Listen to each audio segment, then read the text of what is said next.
Hello student, today I discuss Kirchhoff's current law in lecture 2. In lecture 1 I already discussed Kirchhoff voltage law and the types is mesh analysis. I also discuss one questions in mesh analysis, but there is one few points left I cannot discuss at that time in lecture 1. Today I discuss that point and then we will proceed to the KCL and types of the KCL. Now in lecture 2, now this questions we already discussed in lecture 1 and we find the value of the current and the voltage we already find, but at that time there is one of the objective questions in many times in the exam we discuss. And what are the objective questions? Maximum number of mesh equations, कितने mesh equations होंगे, we discuss here. Now this is the formula of the B minus of n minus 1, that is B minus n plus 1. What is B? B is the branch of the circuit, जो circuit में branches use होंगे, n is the node. What is B? What is the branch? Branch it says that branch का मतलब ये है कि जो भी आप सर्किट, जो भी इलेक्ट्रॉनिक सर्किट जो आप उसका एनालिसिस करेंगे, उस इलेक्ट्रॉनिक सर्किट में जो टू या मोड टू मतलब कह सकते हैं कि टू टर्मिनल या मोर देन टू टर्मिनल जो सर्किट आप एलिमेंट यूज़ करेंगे, that is your branch.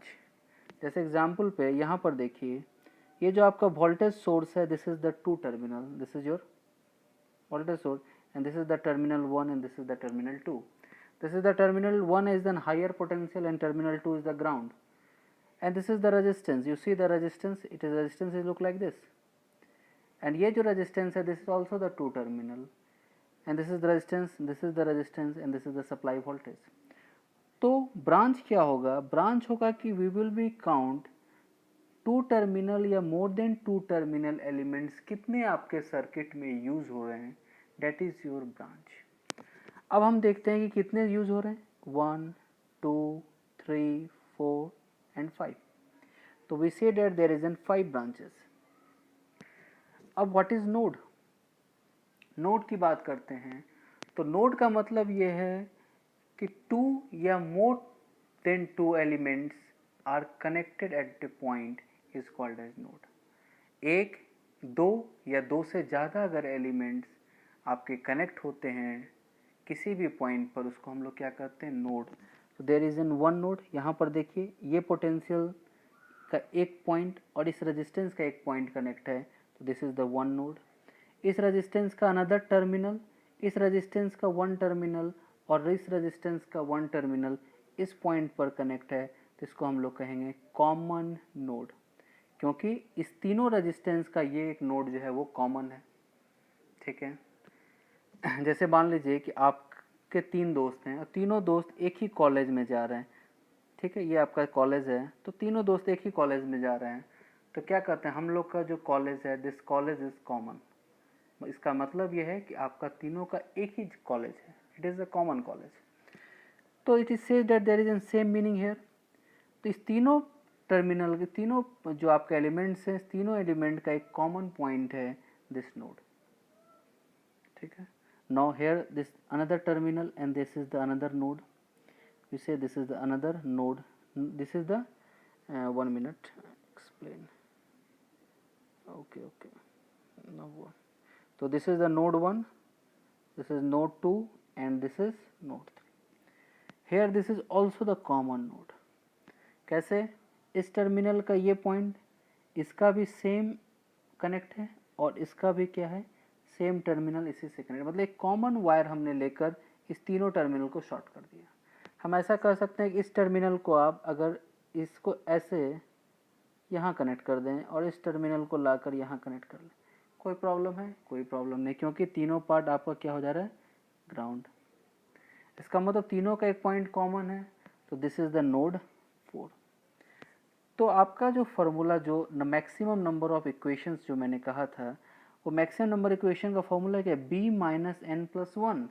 What is b? b is the branch. तो टोटल कितने ब्रांच है, 5. ओके, और नंबर ऑफ नोड्स कितने आ गए, 4. तो 5 minus 4 plus 1 is equal to 2.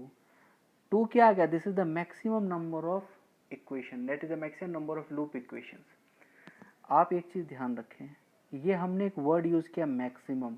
इससे ज़्यादा नहीं हो सकता, इससे कम पॉसिबल है. मैक्सिमम 2 है तो किसी किसी आप कंडीशंस में देखेंगे कि जहाँ पर आपको करंट सोर्स ही गिवन होगा, वहाँ पर आपको मैक्सिमम आपके फाइंड आउट हो जाएंगे maximum number of equation 4. But आप देख रहे हो कि जब आप सॉल्व करेंगे तो आप 3 ही इक्वेशन का यूज़ करके या 2 इक्वेशंस का यूज़ करके या 1 इक्वेशंस का ही यूज़ करके आप सॉल्व कर लेते. तो आप सोचेंगे यार मैक्सिमम तो आपने मैक्सिमम निकाला, नॉट ए मिनिमम. तो इस पॉइंट को ऑलवेज रिमेंबर कि आप maximum mesh equations, loop equations find कर रहे हैं, नॉट ए मिनिमम. तो this is the standard formula. ये क्वेश्चंस आपके मैक्सिमम टाइम आपके ऑब्जेक्टिव में पूछे जाते हैं. तो बिल्कुल आप इस क्वेश्चंस को हमेशा ध्यान रखें. Maximum number of loop equation is b minus n plus one. Okay, now we will start to the Kirchhoff's current law. अब हम डिस्कस करेंगे किरचॉफ्स करंट लॉ, जहाँ पर हम इंट्रोडक्शंस ऑफ केसीएल की बात करेंगे, उसके टाइप्स जो हमारे नोड एनालिसिस है उनकी बात करेंगे, और हम लोग एक्सरसाइज कुछ क्वेश्चंस करेंगे और देखेंगे कि कैसे हम लोग नोड एनालिसिस से सॉल्व करते हैं. First, introduction of KCL.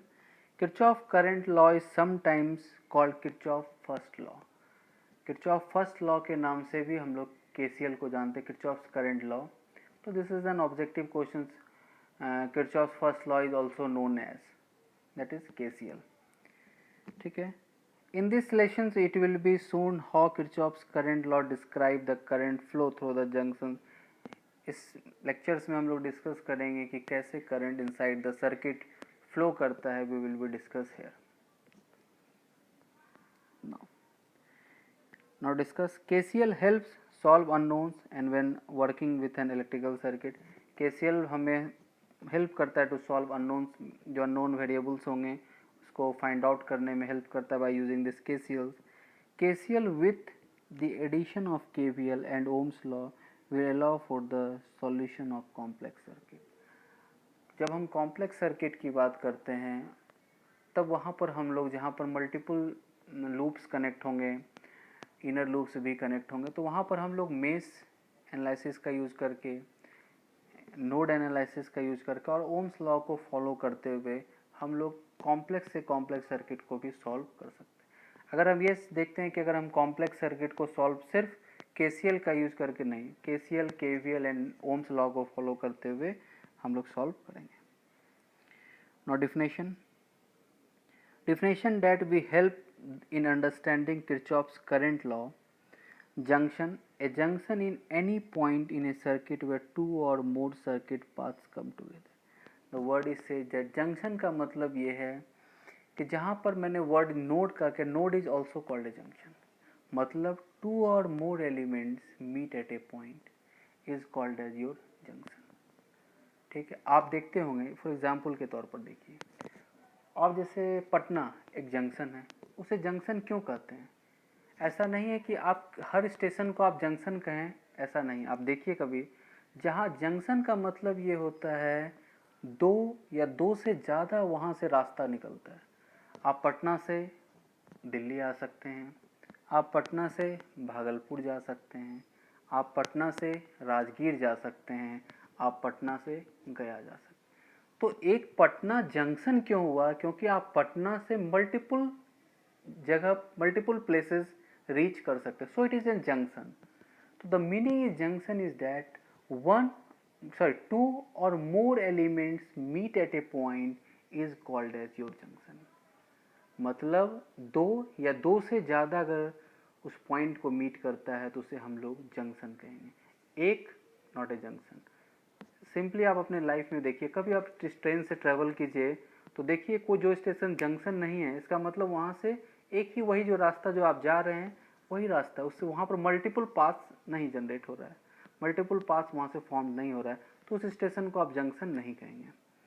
ठीक है. ये हमेशा ध्यान रखें, 2 या मोर, ठीक है। तो a junction is any point in a circuit where 2 or more circuit path come together. जैसे फॉर एग्जांपल आप यहाँ पर देखिए, ये एक नोड है, सॉरी ये एक एलिमेंट्स है और ये एक एलिमेंट है, ये भी एक एलिमेंट, और यहाँ इन सब का एक कॉमन एलिमेंट्स है, कॉमन एक पाथ है, ये भी, तो इसको हम लोग कहेंगे डेट इज जंक्शन। और इस देखिए इसका एक कॉमन है, this is called as common junction, एक ही है और तीनों से कनेक्टेड है, ठीक है। आप यहाँ भी जा सकते हैं, आप यहाँ भी जा सकते हैं, यहाँ, मतलब अगर आप इसको फॉलो किए तो आप इस तीनों में से कहीं को पाथ को फॉलो कर सकते हैं एक ही जंक्शन से। तो सेम इस पॉइंट को, ये जो जंक्शन था इसको हमने कॉमन जंक्शन यहाँ पर बनाया, this is the common junction, ठीक है। ये जो कॉमन जंक्शन है, इस कॉमन जंक्शन में हमने एक पॉइंट दिया जहाँ पर यहाँ पर तीनों पैरेलल में थे और हमने इसको इस तरह से समराइज कर लिया, ठीक है। And this is the another, यहाँ पर देखिए there is an again common network, all are connected in a single wire, it is connected in a single wire, तो एक ही सिंगल वायर से हमने कनेक्ट कर लिया, तो it is called as common junction या it is called as junction, okay. Now Kirchhoff's current law. Kirchhoff's current law generally states that the algebraic sum of all current entering is plus sign and leaving minus any point in a circuit is must be equal. देखिए इसका मतलब ये क्या कर रहा है, ये कह रहा है कि किरचॉफ्स करंट लॉ का मतलब ये है कि जितने भी करंट एक ही जंक्शन पर हम देखना कोई भी एक जंक्शन लिए, उस जंक्शन पर कितना करंट इंटर कर रहा है उस जंक्शन पे और कितना करंट रिलीज कर रहा है, मतलब कितना करंट उस जंक्शन को आउटवर्ड डायरेक्शन में जा रहा है, ठीक है। तो जो करंट इंटर कर रहा है उसको हम लोग ने क्या चीज़ से साइन डिनोट किया, प्लस साइन, और जो करंट आउट डायरेक्शन में जा रहा है उसको हम लोग ने क्या चीज़ से डिनोट किया, माइनस साइन से, ठीक है। एग्जाम्पल के तौर पे इस तरह से देखिए, अगर मान लीजिए आपका कॉलेज है, ठीक है, कॉलेज का हम एग्जाम्पल बार बार ले रहे हैं, कॉलेज अगर आपको याद भी रहेगा, ठीक है। आप मान लीजिए कि आपके कॉलेज में 40 स्टूडेंट थे, ठीक है, 40 स्टूडेंट ने इंटर किया, ठीक है, और आपके कॉलेज में जैसे आपने फर्स्ट ईयर में इंटर किया तो होता है क्या कि लास्ट सेमेस्टर में छोड़कर चले जाते हैं, लास्ट सेमेस्टर 6 सेमेस्टर कंप्लीट होता है तो बच्चे जाते हैं।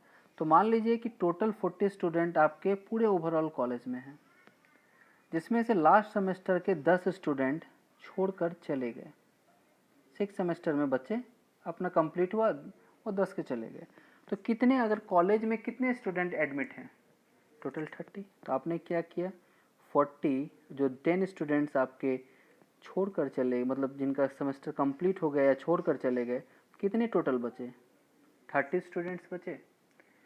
तो टोटल कितने 30 हुए, तो आपने माइनस क्या किया, 10, माइनस 10 किसको किया, जो स्टूडेंट कॉलेज को छोड़कर चले गए।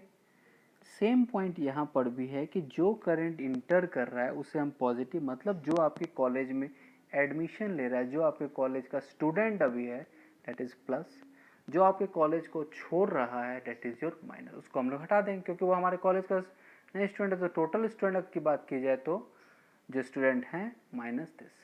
तो सेम हमारा किरचॉफ्स करंट लॉ का भी स्टेटमेंट है कि से डैट कि जो करंट इंटर कर रहा है हमारे नोड पर तो डैट करंट इज पॉजिटिव, वो पॉजिटिव होगा, और जो रिलीज हो रहा है वो नेगेटिव होगा, ओके। देखते हैं, अब हम आते हैं इस नोड पर, ये आपका एक क्या है, नोड है, ठीक। इस नोड में हम देख रहे हैं कि हमारा करंट I3 इंटर कर रहा है, हमारा करंट I2 इंटर कर रहा है, और हमारा करंट I1 आउटवर्ड डायरेक्शन में जा रहा है, और हमारा करंट I4 किस डायरेक्शन में जा रहा है, आउटवर्ड डायरेक्शन में जा रहा है। यहाँ पर थोड़ा सा एक मिस्टेक हो गया, इसको आप इरेज इट, हम लिखते हैं क्या, तो हमने स्टेटमेंट क्या पढ़ा कि the sum of all current entering is positive. तो करंट हम इंटर कौन कौन सा कर रहा है, I3 एंड I2, तो I3 इंटर कर रहा है तो उसको क्या लिखेंगे, प्लस I3। दूसरा करंट क्या इंटर कर रहा है, प्लस I2, हो गया। जो इंटर कर रहा था। अब देखते हैं कि कौन कौन सा करंट इस नोड को छोड़ कर जा रहा है, I4 और I1। तो हम लिखते हैं प्लस, जो करंट छोड़ कर जा रहा है उसमें क्या लगाएंगे, माइनस साइन ऑफ I1, फिर से प्लस, करंट दूसरा क्या छोड़ रहा है, माइनस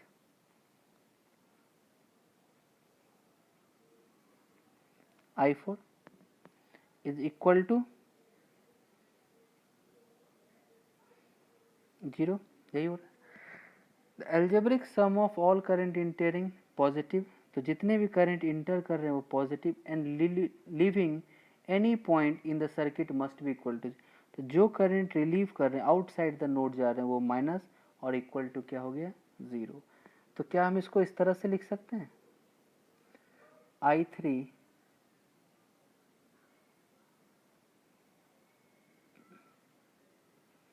प्लस I2, और अगर हम इसको 0 के राइट इस तरफ शिफ्ट कर दें, राइट हैंड साइड, तो क्या हम ऐसा लिख सकते हैं, I1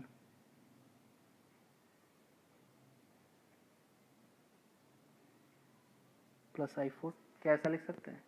it means that the sum of current entering, कितना करंट इंटर कर रहा है, is equal to sum of current leaving, कितना करंट आउटवर्ड जा रहा है।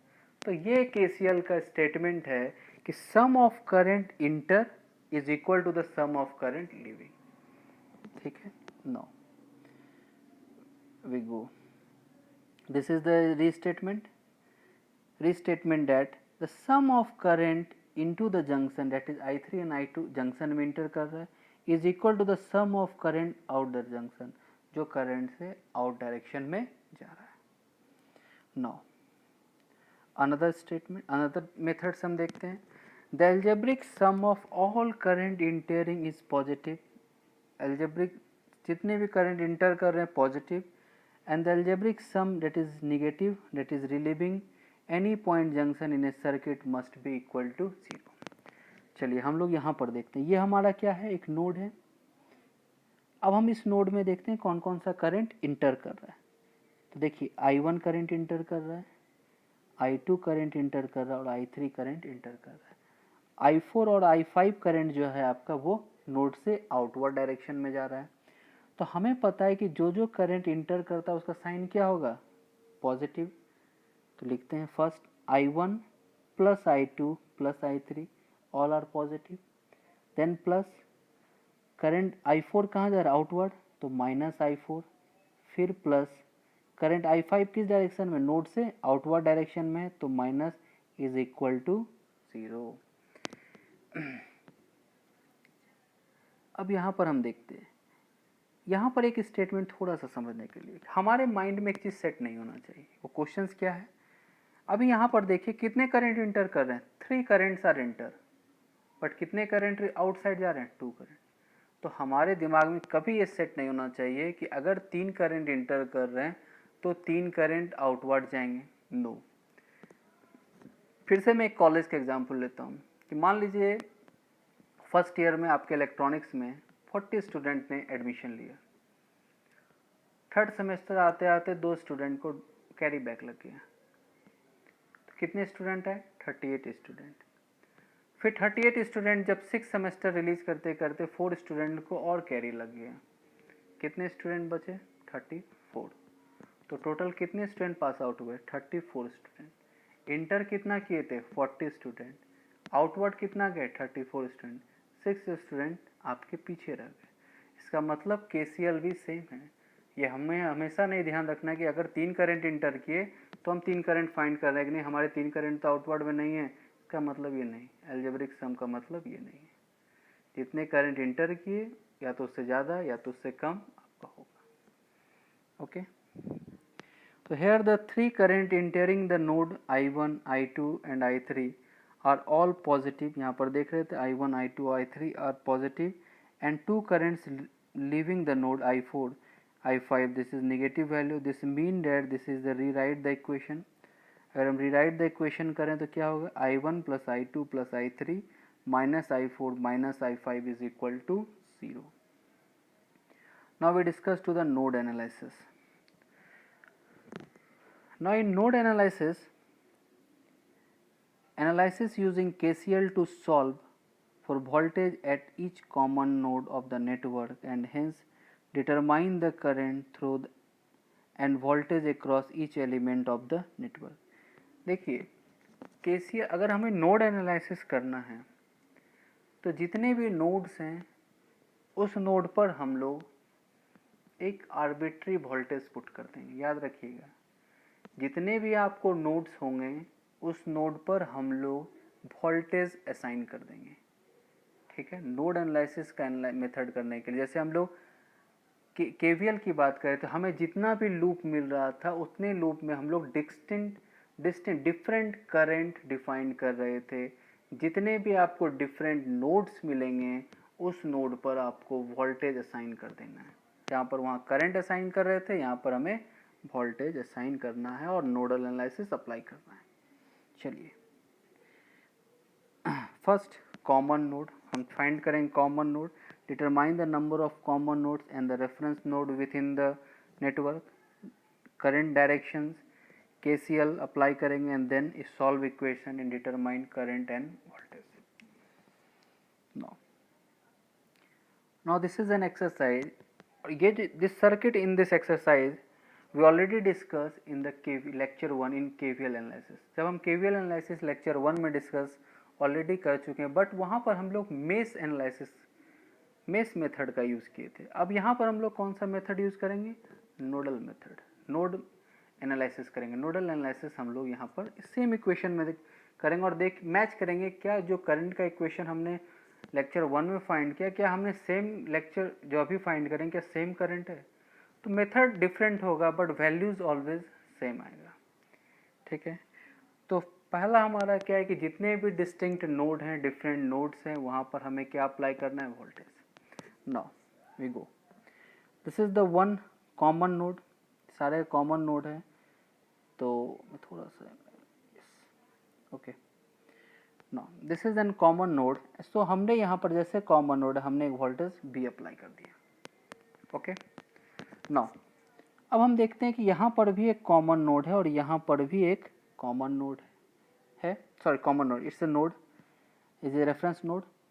तो अब देखिए ये जो पूरा वोल्टेज V2 पूरा वोल्टेज ड्रॉप इस टर्मिनल पर है जिसका पॉजिटिव टर्मिनल आपका ये नोड है. This is the positive terminal. तो आप यहाँ पर क्या लिखिएगा? Plus V2. ठीक है, ये जो पूरा ये जो टर्मिनल है आपका दिस टर्मिनल 10 वोल्ट का इस पे क्या वोल्टेज हो रहा है? V1. यहाँ पर ऑलरेडी V1 डिफाइंड है और यहाँ पर ऑलरेडी V2 डिफाइंड है. तो ये V1 इस नोड पर क्या वोल्टेज ड्रॉप होगा? V1. हमने क्या कहा था जितने भी आपके नोड हैं वहाँ पर क्या करना है? Voltage drop. अब देखिए ये भी आपका नोड है बट ये क्या चीज़ से कनेक्टेड है? निगेटिव. यहाँ किस टर्मिनल से कनेक्टेड? निगेटिव. तो ये पार्ट आपका क्या होगा? ग्राउंड. जब ग्राउंड होगा तो ये कितना हो जाएगा? 0 volt. It is as 0 volt. तो ये पूरा जो है आपका जो कॉमन है this is connected as a 0 volt. Okay now तो हमने फर्स्ट क्या किया? जितने भी नोड्स थे उस नोड पर हमने वोल्टेज असाइन कर दिया. फर्स्ट हमने ये काम कर लिया. चलिए अब हमने असाइन कर लिया है. ठीक, हमने यहाँ पर V1 असाइन कर लिया और यहाँ पर V2 और यहाँ पर V3. ठीक है, हम लोग अब देखते हैं करंट का डायरेक्शन. चलिए हायर पोटेंशियल से लो, यहाँ पर हायर पोटेंशियल से लोअर पोटेंशियल जाएगा और यहाँ पर भी हायर पोटेंशियल से लोअर पोटेंशियल की ओर मूव करेगा. ठीक, जब हायर पोटेंशियल से जाएगा तो इस डायरेक्शन में करंट हमने क्या मान लिया? I1 जाएगा. इस डायरेक्शन में करंट क्या होगा? I2 होगा और इस डायरेक्शन में करंट क्या होगा? I3 होगा. यही है ना, दोनों करंट आएगा और इंटर करके I3 जाएगा. कोई प्रॉब्लम तो सिर्फ नहीं है. चलिए I1 I2 एंड I3. तो इस नोड पर कितने करंट इंटर हो रहे हैं? This is the node B जिसने आपने वोल्टेज V माना, दिस नोड, इस नोड पर वोल्टेज करंट क्या क्या इंटर हो रहा है, करंट इंटर हो रहा है आपका I1 प्लस I2, जितने भी करंट इंटर होंगे वो क्या होगा पॉजिटिव, और जो करंट रिलीज होगा आउटसाइड उसके साथ क्या लगेगा माइनस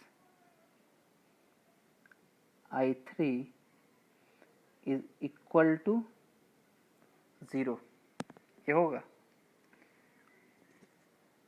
ठीक है। नौ, तो इसको आप क्या लिख सकते हैं I1 plus I2 is equal to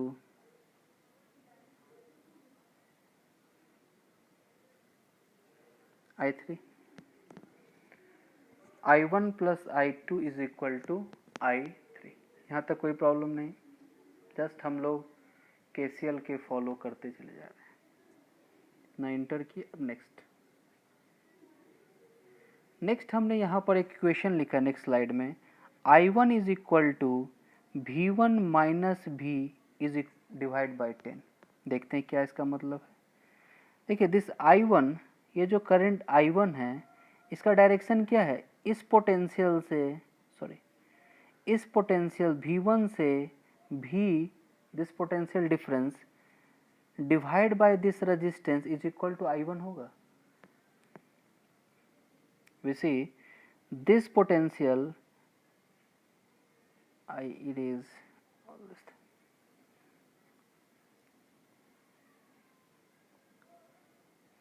काफ़ी जम्बलिंग हो जा रहा है, मैं थोड़ा इरेज कर देता हूँ, फिर आप लोग एक एक पॉइंट को समझते हैं, फिर समझ में आ जाएगा आप लोग, ठीक। देखिए this is the voltage V, ठीक। अब हम करंट I1 को पहले देखते हैं। करंट I1 किस पोटेंशियल से किस पोटेंशियल में जा रहा है, V1 से V, हमने जस्ट ओम्स लॉ का फॉर्मूला क्या, potential difference is directly proportional to the current. तो इस करंट I1 का पोटेंशियल डिफरेंस इस डायरेक्शन इधर से इधर आ रहा है, that is V1 minus V divide by this resistance is equal to current I, क्योंकि आपको पता है Ohm's law V equal to क्या होता है I बाय R। तो I इक्वल टू क्या होगा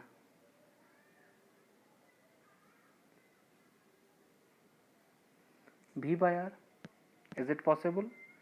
So now here in this case this potential V1 minus V, this potential divide by R1 resistance is equal to current I1।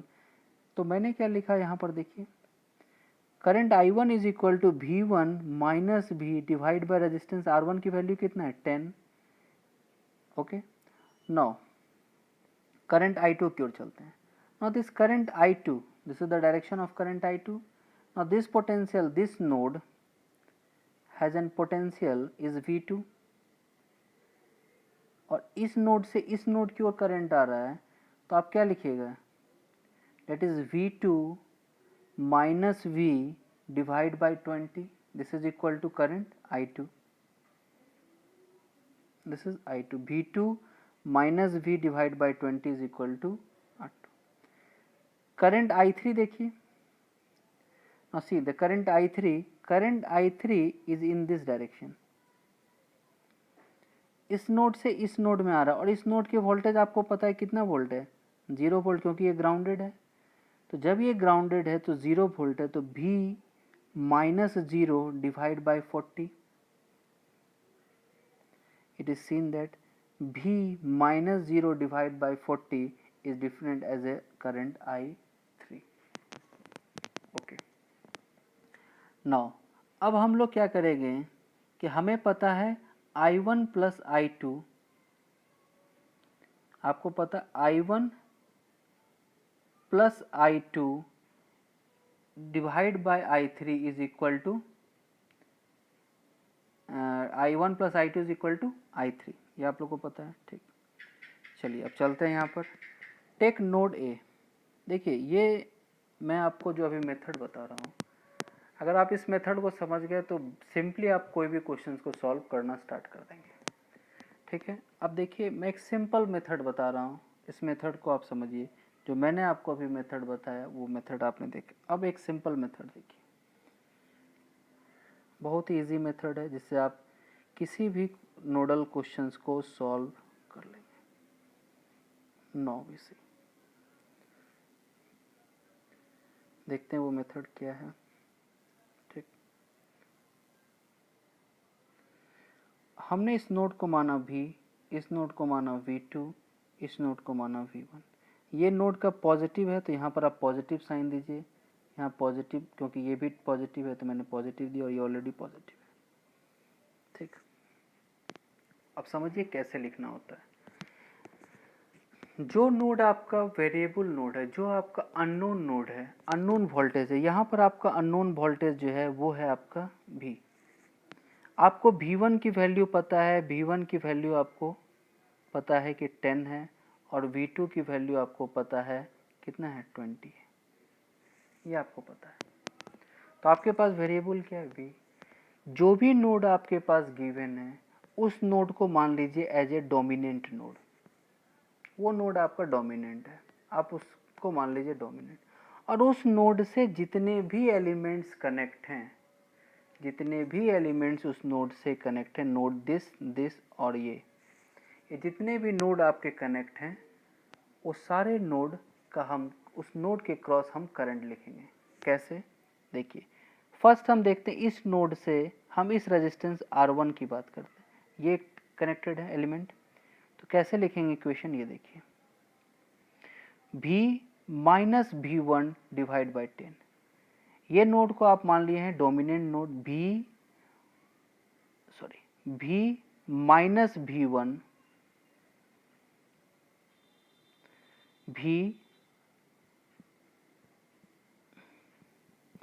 ये आपका V minus V1 और divide by this 10 ओम।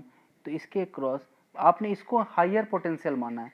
जिस node को आप assume कर रहे हैं कि हम यहाँ से ही सब कुछ निकालेंगे, तो आप उसको हमेशा हायर पोटेंशियल मानिए। उससे ज़्यादा हायर पोटेंशियल आप मान लीजिए उस नोड पर कोई नहीं है। जिसको आप एज्यूम कर रहे हैं, जिससे आप इक्वेशन निकाल रहे हैं, उसे हम क्या मानेंगे, हायर पोटेंशियल मानेंगे। तो जब हम V minus V1 divide by 10, इसका मतलब हम मान रहे हैं कि हमारा डायरेक्शन ऑफ करंट ये है, तभी हम हायर पोटेंशियल की बात कर रहे हैं। तो हमने लिखा क्या equation, V minus V1 divide by 10। Next equation आपका सेकंड टर्मिनल हम ये लेते हैं, ये टर्मिनल कनेक्ट है, तो ये किससे कनेक्ट है, V यहाँ पर आपका क्या है, ग्राउंडेड, दैट इज 0 वोल्ट। तो this is V minus 0 divide by 40, V minus 0 divided by 40. Second, this two terminal completed. Now the next terminal, third. This terminal we see V minus V2 divided by 20. V minus V2 and that is divided by 20. We see divide by 20. अब हम क्या करेंगे, सबको हम कर लेते हैं। जिसको V माइनस V1 बाई 10, जिसको हमने लिखा V by 10 minus V1 by 10। यहाँ पर क्या था, V माइनस 0 बाई 40, तो हमने लिखा V by 40। V minus V2 by 20 था, तो V बाई 20, V2 बाई 20, सबको मैंने अलग अलग कर लिया। अब देखिए क्या करना है, जितने भी सेम है, जैसे यहाँ पर देखिए V by 10, V by 40, V by 20, हमने एलसीएम लिया तो एलसीएम क्या आएगा, 40। तो जब आप इसको सॉल्व कीजिएगा तो क्या आ जाएगा, 4B plus B plus 2B। V1 का वैल्यू पुट किए तो V1 का वैल्यू कितना है, 10 वोल्ट। V2 का वैल्यू कितना है, 20 वोल्ट। अब आप इसको सॉल्व कीजिए तो क्या आ जाएगा, 7V बाई 40 इक्वल टू 2। तो V इक्वल टू आ जाएगा 11.42 वोल्ट। तो आपका V का वैल्यूज आ गया 11.42। अब हम फाइंड करेंगे करंट क्या, I1। आपको ये पता I1 फार्मूला कैसे हमने फाइंड किया, I2 और I3। I1 की वैल्यू हम फाइंड करते हैं। I1 इक्वल टू क्या है, V1 minus V divide by 10। आप ऑलरेडी जो आपका अननोन V था वो आपने फाइंड कर लिया। तो I1 इक्वल टू क्या होगा, 10 minus 11.42 divide by 10, it is minus 0.142 ampere. आप चेक कीजिएगा इन लेक्चर 1 में जब हमने I1 फाइंड किया था, सेम वैल्यू माइनस 0.142। I2 की बात करते हैं, I2 करंट क्या होगा, V2 minus V divide by 20, that is 20 minus 11.42 divided by 20, it is 0.429 ampere. I3 की बात करते हैं तो 11 that is V minus 0 by 40, 11.0 that is 0.84। अगर आप कंपेयर करें by using the Mace analysis, same values we get, but this nodal method is very simple, easy to find each and every value। तो मैं बोलूँगा अगर आप nodal पर focus कीजिए, नोडल एनालिसिस अगर आपका थोड़ा स्ट्रांग हो जाता है तो we will solve each and every problem. Okay, now this is the another question, this is the same question, I remember the earlier steps, sorry 10 and 20 we will be find that, and I say that I1 plus I2 is equal to 3, I remember all these things and explain all these things. Now this is an example number 2. Now this example number 2, this is your circuit, I know you solve, you try to solve, आप try कीजिए solve करने का। देखिए मैं यहाँ पर यहाँ का इसका सॉल्यूशन भी will, this is the circuit diagram of this circuit, but there is in one difference, आप यहाँ पर थोड़ा सा फोकस कीजिएगा। Yes, in this question there is in one difference, यहाँ पर 40 वोल्ट है, सॉरी यहाँ पर 40 है, यहाँ पर आप थोड़ा सा देखिएगा, यहाँ पर -5 है, इस नोड पर अब हम लोग -5 वोल्ट अप्लाई कर रहे हैं और यहाँ पर 40, थोड़ा सा प्लस माइनस का डिफरेंस है। मैंने ऑलरेडी सॉल्व किया है, फर्स्ट आप सॉल्व करके देखिए कि इसका क्या सॉल्यूशन होगा। ठीक है, ये देखिए इसका I1 I2 I3 कैसे मैंने डिस्ट्रीब्यूट किया है, क्योंकि यहाँ से देखिए हायर पोटेंशियल है करंट। अब इस केस में देखिए ये करंट का हायर पोटेंशियल किस डायरेक्शन में होगा, इधर, क्योंकि पॉजिटिव साइन इधर है तो ये पोटेंशियल इधर आया, ये करंट का डायरेक्शन ऐसे ही होगा। और यहाँ पे तो इस नोड पर देखिए जो आपने नोड VA माना है, इस नोड पर क्या करंट इंटर करा, 1 करंट इंटर करा, डेट इज करंट I1, और 2 current I2 and I3 will go outside, तो डेट इज इक्वल टू क्या हो जाएंगे, I1 is equal to I2 plus I3। तो अब आप सॉल्व कर लीजिए, I1 इक्वल टू क्या हो जाएगा, this 40 minus VA divide by 5 kilo ohm. I2 equal to क्या हो जाएगा, I2 इस डायरेक्शन में है तो VA, और यहाँ पर कैसा साइन है माइनस, तो माइनस माइनस क्या हो जाएगा प्लस, क्योंकि डिफरेंस है तो क्या हो जाएगा, इस नोड की I2 की अगर हम बात करें तो I2 इक्वल टू आप क्या लिखिएगा, डायरेक्शन क्या है करंट का इधर, तो जिधर करंट का डायरेक्शन होता है उधर से हम लेते हैं, जैसे इस करंट का डायरेक्शन इधर से तो हमने क्या लिया, तो 40 माइनस VA अपॉन R1, तो इस केस में क्या है VA, और यहाँ पर क्या है माइनस डिफरेंस, और डिफरेंस यहाँ पर वोल्टेज कितना है आपका -5, sorry -5 and divide by 3 kilo, ये होगा। तो this is the way to solve, आप इसको ट्राई कीजिए सॉल्व करने का। ये मैंने सॉल्व ऑलरेडी कर दिया है, आप देखिए कि क्या प्रॉपर सॉल्यूशन है या नहीं। नीचे एंड एवरी स्टेप को सॉल्व किया, आप भी देखिए ट्राई करके सॉल्व करके, ट्राई योर सेल्फ, कहीं डाउट आता है we will discuss. Now this is the quiz, quiz का क्वेश्चन है, जैसे फर्स्ट क्वेश्चन जैसे आपका क्विज में है, Kirchhoff's first law state that, Kirchhoff's के फर्स्ट लॉ क्या थे, you know KCL first law, that is the, आप देखिए इसमें से which one is the answer, जो भी आपका आंसर है will discuss in the class, class में हम लोग डिस्कस करेंगे, जब आपका क्लास होगा तो will discuss each and every point, क्या आपसे पूछा जाएगा which is the right answer. Now we discuss in the question number 2, question number 2 we see that KCL is used when the solving the circuit. Question number 3, nodal analysis applied the following principles, nodal analysis किस principle को follow करता है। तो question number 4, which of the following statement is true, कौन सा statement इसमें से true है। आप लोग सारा आंसर रेडी रखिए, जब class will discuss in the class में डिस्कस किया जाएगा। Now this is the question number 5, question number 5, in the circuit contains 3 loops, how many independent equations can be obtained in Kirchhoff's second law, just we discuss, हमने discuss किया 3 loops हैं तो कितने होंगे we'll discuss.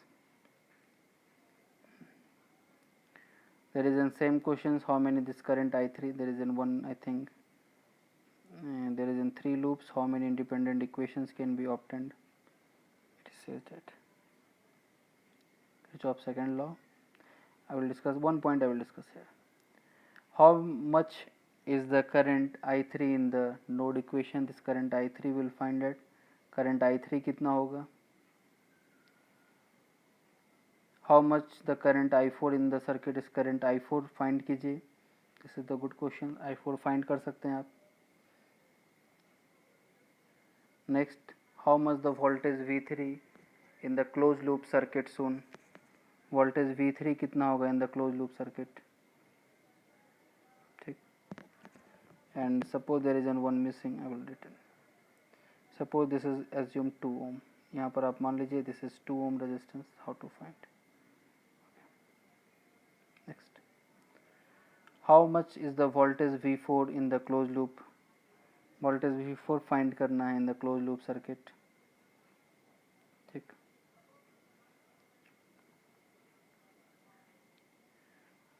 One minute. Sorry, it's a mistake. There is an unit is in I will ampere. Sorry to erase it. This is not an ampere. This all are in volt.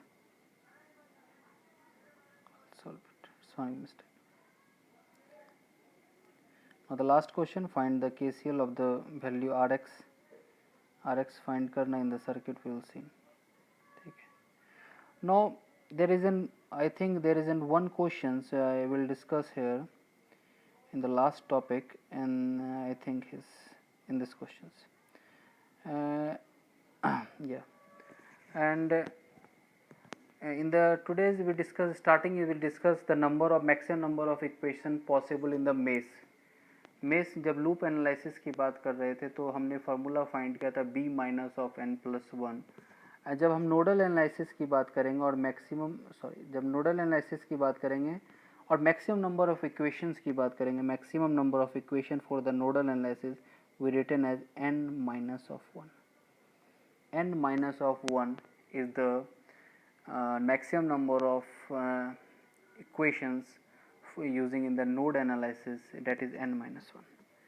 ये हमेशा याद रखिए, n minus 1 is the maximum number of equations in the nodal analysis is n minus 1.